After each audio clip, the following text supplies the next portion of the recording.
Heures, le club de l'été. Là où un oiseau passe, Eh oui. comme une dédicace. À la fin du mois de juillet, Elodie Frégé, vous étiez sur la scène de Un violon sur le sable de Royan avec des hommages à Jane Birkin et Romy Schneider qu'on entend ici dans Les choses de la vie de Claude Sauté, beau film de Claude Sauté avec Philippe Piccoli également.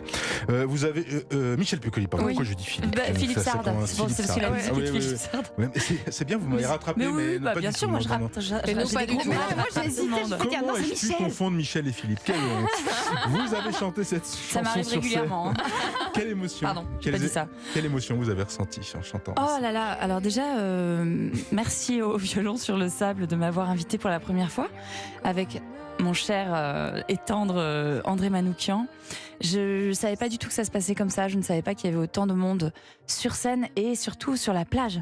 Il y avait, je crois, 50 000 personnes. J'ai été portée non seulement par l'orchestre symphonique, mais en plus par les gens qui étaient là, qui avaient attendu toute la journée pour nous entendre chanter, performer. Et c'est vrai que la première fois que j'ai entendu l'orchestre jouer cette musique de Philippe Sard, j'ai eu des frissons, le cœur s'est emballé, j'ai eu envie de pleurer, mais c'était une chance inouïe de faire ça, vraiment, grande émotion. André Manoukian, c'est qui pour vous? Oh là là, je saurais même pas. Si je disais que c'était comme un père spirituel, il m'en voudrait. Un fils encore plus.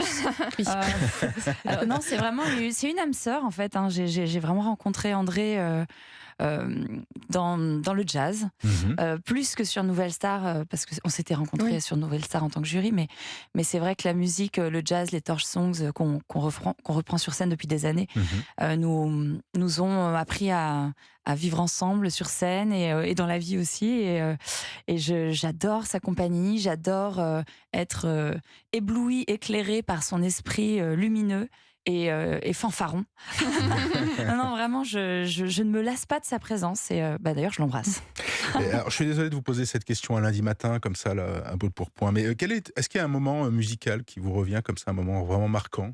Peut-être un moment de live, avec André, André, non, en général, comme ça, s'il y a un moment peut-être de live qui vous a marqué vous voulez dire avec moi sur scène ou... Oui, vous sur scène. Si, le concert qu'elle a joué devant moi, mon premier concert à 10 ans, Starac 3. Et c'était où? C'était à Bordeaux. D'accord.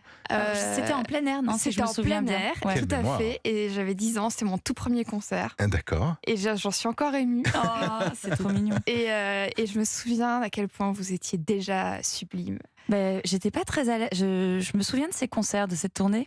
J'étais pas hyper à l'aise dans mon corps, dans ma voix. D'ailleurs, je pense que j'avais pas choisi encore la bonne voix. Je cherchais à imiter d'autres voix et donc j'étais très inconfortable au niveau de ce que j'entendais dans mes ear monitors, ce qu'on utilise pour s'écouter sur scène, pour les gens qui nous écoutent. Pour les pros. Et c'est vrai que c'était très sympathique de danser, de faire partie de tableaux incroyables créés par Kamel Wally, d'être avec mes camarades avec qui on continuait de créer du lien, quoi. Mais je crois que je me sens beaucoup mieux maintenant. Donc du coup, je vous invite au prochain concert que je donnerai. Parce que je viendrai. Est-ce que ce sera un peu différent. Est-ce que ça change le style d'une voix? Est-ce que votre style de voix a changé ou est-ce qu'il y a des adaptations? Ma voix a beaucoup changé, énormément changé. C'est ce que je racontais hors antenne tout à l'heure. J'ai perdu la voix en 2008 pendant plus d'un mois. Et je sais pas ce qui s'est passé. Peut-être un choc émotionnel. Et déjà, elle s'est cassée, elle s'est éraillée. Bon, j'ai pas de polype ni quoi que ce soit.